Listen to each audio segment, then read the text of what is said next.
شارع الزعيم في العاصمة بغداد من الشوارع القديمة، وارتبط اسمه بالزعيم الراحل عبد الكريم قاسم.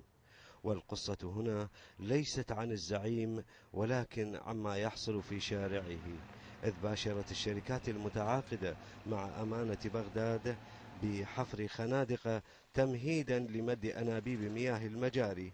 وهنا تبدأ الحكاية، فالناس يعتقدون أن الأنابيب ليست نظامية، وعلق بعضهم أن الأنابيب ربما تكون مهجرة أو مصابة بفقر الدم لأن علاقتها بالمجرى الرئيسي ضعيفة. أريد أسأل أمانة بغداد، هل هذا اللي دحفروه الشارع أو شو اسمه على هذا البوري على عمارتين 66 عائلة تتحمل؟ زين بالمستقبل شلون؟ هم حيحفرون؟ وما يحصل في هذا الشارع نموذجا لما يحصل في العديد من شوارع العاصمة بحسب المواطنين، إذ تبدأ عمليات الحفر والدفن خارج المواصفات الفنية، ثم يعاد الحفر من جديد بعد التبليط، وفي ذلك هدر للمال العام بحسب المواطنين.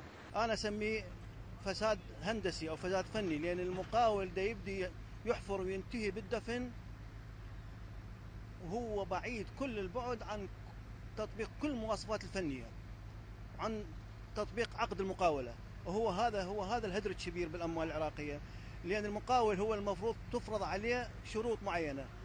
ولأن العراق أرض السواد، وبسبب التصحر في بعض المناطق استغل العراقيون عمليات الحفر والدفن بعد أن تركت تربة مكشوفة للأمطار، استغلوها لزرع بعض المحاصيل، وتمنوا أن تعمم تجربة الحفر غير النظامية لفتح منافذ للرزق.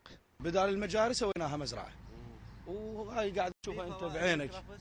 أكيد يعني هو خضروات يساعد على أنه فقر الدم يروح من جسم الإنسان. صدقني وبدون مجاملة باع لأبو المخضر، حصده وباع لأبو المخضر.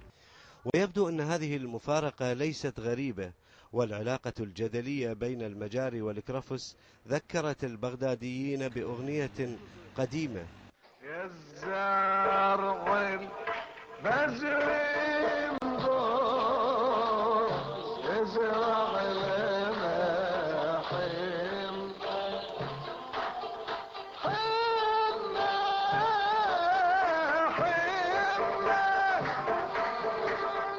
وجمالنا